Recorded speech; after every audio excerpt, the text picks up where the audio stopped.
Ертеңгі бір сүні сүйікті өлкөбүз Гиннестин рекордтор китебине кирген калды көрүнөт. Анткени колубузга тикене кирип кеттиби, же кылыбыз кыйшая түштүбү, түзеле тултуңдап борборду аянтты карай жөнөмөй. Ал жерде да жөн турбайбыз. Кимди айтып жатканыбызды өзүбүз билбей, кетсин деп үнүбүз чыкпай калгыча кыйкырмай. Ал эми айрымдарыбыз коюнга каткан наныбызды эч кимге көрсөтпөй бурдай сунуп, ак үй алдына ачарчылык жарыялаганды адатка да айландырып алдык. Кыскасы Кыргызстанда 2 күндүн биринде митинг. Бири кама десе, экинчиси бошот дейт. Баардан да кыргыз кыздарынын мен эрге тийбейм, демек бала төрбөйм дешип, чаламандын чак түсүндө чачтарын кыркып, аларын тебелендиге кырыткандары кызык болбодубу? Анткен менен саламатсыздарбы? Я требую продолжения банкета. Банкеттин болуп турган эле жакшы деңизчи. Бирок жуурканыңды өйдө тарсаң соңчоң сорк кеткен бүгүнкү турмушубузда шапар тээп, шампан ичкенге шаа жоктой. Жазатайып базарга кирип калсаң, азык-түлүктөрдүн асман чапчыган бааларын көргөнүңдө аллаң оозуңан түшүп, кан басымың көтөрүлө койбойт. Ушул эле аз болуп жаткансып эми күйүүчү майдын күйүтү күйгүзүүдө. Азыр солярка менен бензиндин 1 литринин наркы 40 сомдон ашып, дагы эле токтоор эмес. Ага уда эле араң турган көз эле чыгып кетти өзү эле болуп, Нарын шаарында жүргүчүлөрдү таш менен алектенишкен таксистердин чырактарына майтанбаспы. Ал эки заматта 10 сомдук жол акы 15 сомго көтөрүлдү. Албетте, мындай кымбатчылыкта калктын айрылуу катмарына катуу сокку урулууда. Айрыкча пенсиясы дагы эле 3000 сом бойдон тоңуп турган акчач инелерибиз менен аксакал карыяларыбыз. Жөөлөсөң да бир ордон жылбаган жөлөк булдун көзүн карашкан үй бүлөлөр каран түнгө кабылышып, жылт эткен жарыктын качан жанары жандырмагы жок табышмак. Жөнөкөй арифметика.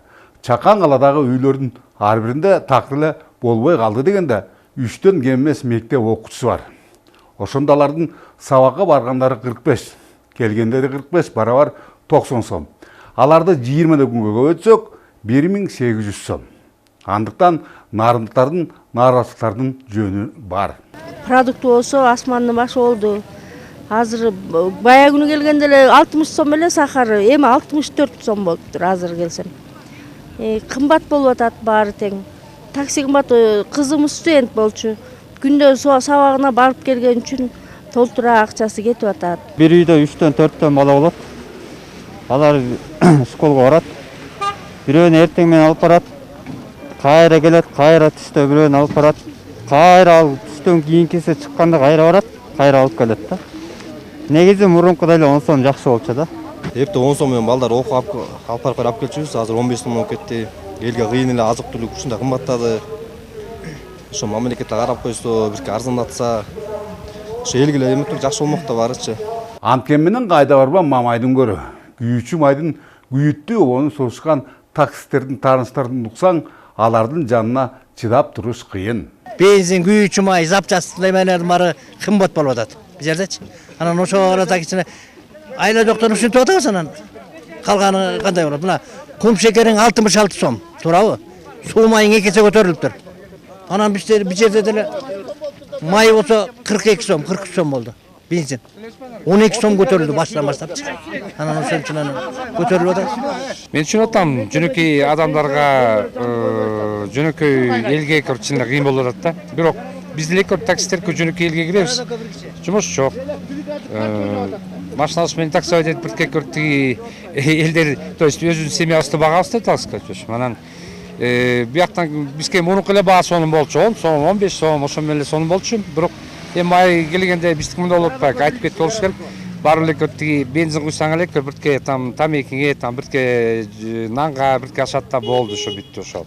Тилекке каршы жүргүнчүлөр менен айдоочулардын жогорудагыдай ак энектердин кулак сыртынан кетиришкен шаар бийлик башчылыгылар ушу кезге дейре коомдук транспортту уюштурууну жөндөгөндү мындай кой, аны таптакыр унутушкандай.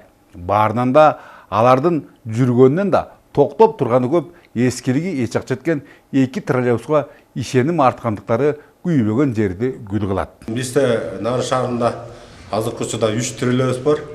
Анын экөөсү жүрүп атат. А бирөө жүргөн жок. Эмне үчүн дегенде, коронавируста убагында көп токтоп калып, анан бир шофёру Москвага кетип калыптыр. А бул терлөөс айдоочу атайын айдоочулар керек. Анткени бул контактный эме электр энергия менен жүрөт да. Ошон үчүн бул атайын терлөөс айдоочу деген документтер менен айдаш керек.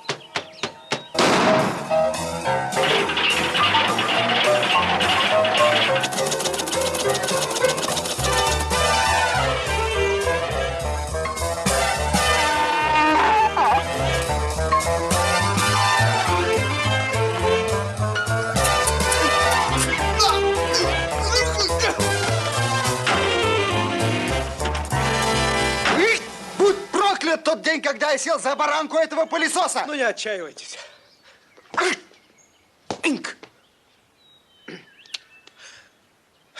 Башкалардан эмнебиз кемдештиби же башталып аягына чыкпаган жолдун азабы айтор шаршемби күнү Жумгал районунун эли нааразычылыктарын Кочкор Чайек жолун тоосу менен билдиришти.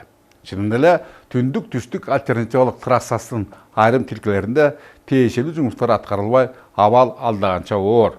Анткени ал жерлердеги иштерди өз жоопкерчилигине алган италиялык Тодини компаниясы чу дегенде эле эрге кыйшага отуруп, бөлүнгөн каражатты сол чөнтөгө шоломой илдетинин туткунунда калган.